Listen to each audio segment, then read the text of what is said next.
প্রতিষ্ঠা তিনি করতে এসেছিলেন, ভাগবত ধর্মে সেটি প্রবর্তিত করলেন, কিন্তু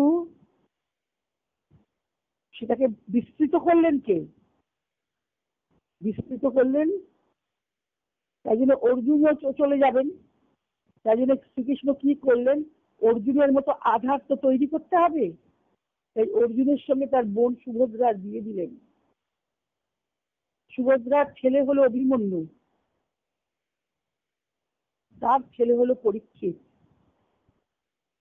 এই যে গুরু শিষ্যের যে সম্পর্ক কৃষ্ণ আর অর্জুনের মধ্যে দিয়ে ধারাটা এলো, সেটা পরবর্তীকালে কোথায় প্রকাশিত হলো?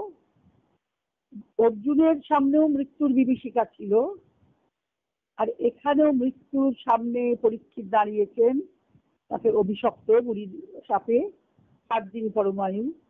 পরীক্ষিত হলেন শ্রোতা, সুখদেব হলেন বক্তা। কিসের কথা সুখদেব বললেন? কৃষ্ণ বাল্য লীলার কথা বললেন, ভগবানের লীলার কথা বললেন, বৃন্দাবন লীলার কথা বললেন। সেটা প্রেমের জীবন। তাহলে প্রেমের প্রতিষ্ঠা করতে যে কৃষ্ণ এসেছিলেন, সেটা পূর্ণ হয়ে গেল ভাগবতের মাধ্যমে। গীতায় যে ধর্মের শুরুটা হলো, পূর্ণতা পেল ভাগবতের মধ্যে। তাহলে ভাগবত ভক্তি ধর্মের কথা বলে, প্রেম ধর্মের কথা বলে। এই ভাগবতে জ্ঞানবাদীরাও পর্যন্ত কি করে? আত্মারাম মুনিরা, যারা ব্রহ্মজ্ঞানী, যারা আত্মা বিষয় ছাড়া কোনো বিষয়ে অপেক্ষা করে না, নির্গ্রন্থ, তারাও কিন্তু ভগবানের অহৈতুকী ভক্তি করে। যেটা মা জানতে চাইলেন, দেবহূতি বললেন, তুমি আমাকে ভক্তি যোগের কথা বলো। কপিল ভগবান বলতে শুরু করলেন। সংবাদটি ধরা আছে 3য় স্কন্ধে। ভাগবতে তো 12টা স্কন্ধ। প্রথমেই কপিল কি বললেন? ভক্তির 2টো ভাগ করলেন। গীতাতেও সেই সগুণের উপাসনার কথা আছে, যোগ্য ভাবনার কথা, যে বেদবাদী যারা 2য় অধ্যায় বলেছেন, যারা শুধু কামনা নিয়ে পুজো আর্চা করে, যজ্ঞ করে। তখন প্রতিমা পূজা তো ছিল না, অগ্নিতে আহুতি দিয়ে যজ্ঞটাই ছিল সেই যুগে। প্রাচীনেরাও বিশ্বাস করতেন যে আমাদের এই জীবনটা, পার্থিব জীবনকে দিব্য জীবনে আমাদের নিতে হবে। পথটা জানা ছিল না। কর্মের কথা উপনিষদে বলেছেন, কর্মত্যাগের কথা কখনো বলেননি। তাহলে এই যে পরীক্ষিত যে ভাগবত বলছেন, শুনছেন, তিনি শ্রোতা, সুখদেব বক্তা। গীতায় কৃষ্ণ বক্তা, অর্জুন শ্রোতা। এখানেও গুরু শিষ্য, ওখানেও গুরু শিষ্য, দুজনেই মৃত্যুর মুখোমুখি।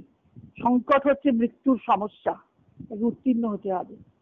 তখন ভক্তিযোগের কথায় কপিল ভগবান বললেন, সাংখ্যের কথা তো তুমি শুনেছ, আত্মতত্ত্বের কথা শুনেছ, প্রকৃতি পুরুষের ভাগটাকে, কিন্তু প্রকৃতি কাজ করে কার অনুসারে? পুরুষেরই অনুমতি অনুসারে কাজ করে।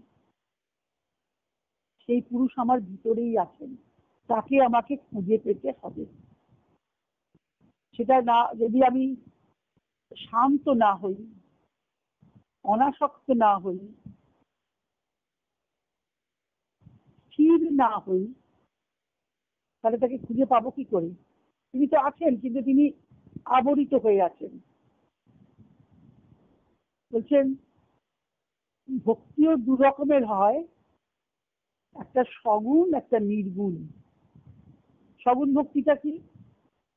যারা বলছেন, ভাগবতে বলা হচ্ছে, যারা এইটা করো, ষষ্ঠী পুজো করো, এইটা মুক্তি তিথি লক্ষ্মী পুজো করো, কর্মকাণ্ড, শাস্ত্র স্মৃতিশাস্ত্র বলছে এইটা এইটা করো, তোমাদের এই এই লাভ হবে, সম্পদ লাভ হবে, ঐশ্বর্য লাভ হবে, লক্ষ্মী পুজো করো পঞ্চমী তিথিতে, এই তিথিতে যজ্ঞ করো, তোমার শস্য সম্পদের সমৃদ্ধি হবে।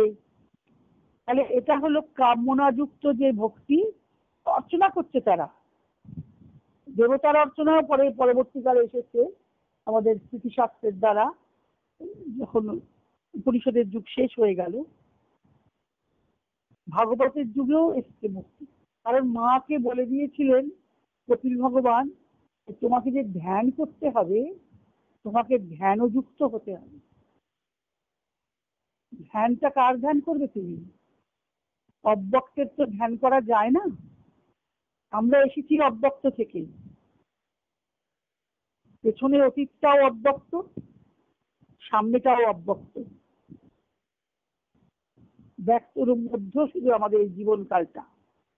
পৃথিবীতে মানুষ রূপের জীবনকাল রক্তমধ্যানি ভারত, এটাই বলছেন আমাদের ব্যক্ত জীবন। আমরা কিছুই জানি না, অব্যক্তের সম্পর্ক পেছনটাও জানি না, সামনেটাও জানি না, এবং আমাদের যে ব্যক্ত জীবনটা সেটার সম্পর্কেও আমরা সম্পূর্ণ অবহিত নই। অজ্ঞানী জীবন কেটে যাচ্ছে, জন্ম মৃত্যুর চক্রের মধ্যে আমাদের এই জীবন প্রবাহটা চলছে। আমরা ভেসে চলেছি, একটা উদাহরণ দিচ্ছেন যে নদীর স্রোতে একটা খড়কুটো ভেসে চলেছে। খড়কুটোটা তখন নদীর স্রোত শান্ত, খুব আনন্দ পাচ্ছে, ভেসে যাচ্ছে ভেসে যাচ্ছে, কোনো উথাল পাতাল নেই। আমি খুব শান্তিতে রয়েছি মনে হচ্ছে। যখন ঝড় উঠলো, নদীতে তরঙ্গ উঠলো, ঢেউ উঠছে উথাল পাতাল, তখন খড়কুটো ভাবছে কি হলো কি হলো, আমি তো বেশ সুখে ভাবছিলাম, তাহলে আমার কি দশা হলো। তখন সে শরণাগতি নিল ভগবানের, মানে জীবের সঙ্গে খড়কুটোর তুলনা করা হচ্ছে।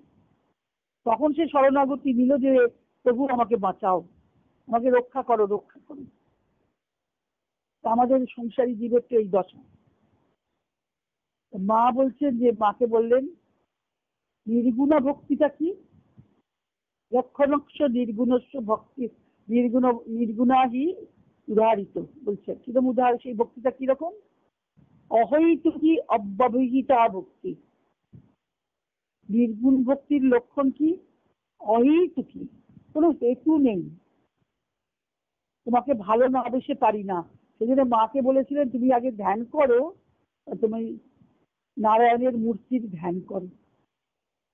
উপদেশ করছেন সাংখ্যতত্ত্ব, আত্মতত্ত্ব।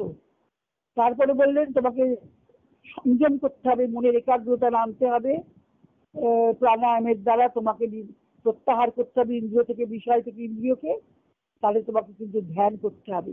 প্রথমেই নিরাকারের ধ্যানের কথা বলেনি, বলেছেন তুমি মূর্তির ধ্যান করো, চতুর্ভুজ নারায়ণের ধ্যান করো, নীলোৎপল দল শ্যাম বর্ণ, পীতাম্বর পরিহিত, কৌশেয় বস্ত্র পরিহিত, চতুর্ভুজ শঙ্খচক্র গদা পদ্মধারী, তাতে তোমার সমস্ত শরীরে অলঙ্কার, পায়ে নুপুর, মাথায় মুকুট, বক্ষস্থলে কৌস্তবমণি, হাতে বাহুতে অঙ্গদ,